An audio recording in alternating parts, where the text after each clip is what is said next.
Hello guys, আসসালামু আলাইকুম। এখন আপনারা যে ফ্রিজটি দেখতে পাচ্ছেন, এই ফ্রিজটিতে সবকিছুই নতুন লাগানো হয়েছে। নতুন চেম্বার, নতুন কন্ডেন্সার, নতুন কম্প্রেসর। আগের সবগুলোই বাতিল করে আবার সবকিছু নতুন লাগানোর পর এখন বেকম হচ্ছে।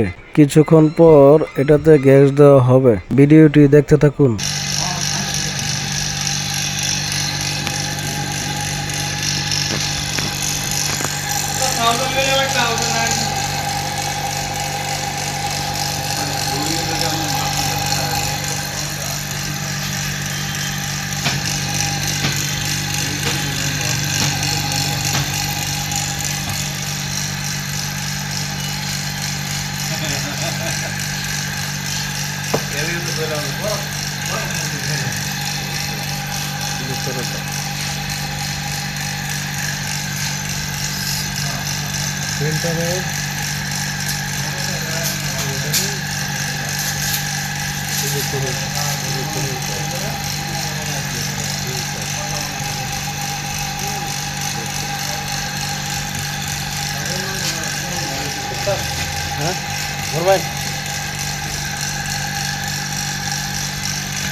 ভিডিওটি ভালো লাগলে যদি ফেসবুক থেকে দেখে থাকেন তাহলে ভিডিওটিতে একটি লাইক এবং ফলো দেবেন।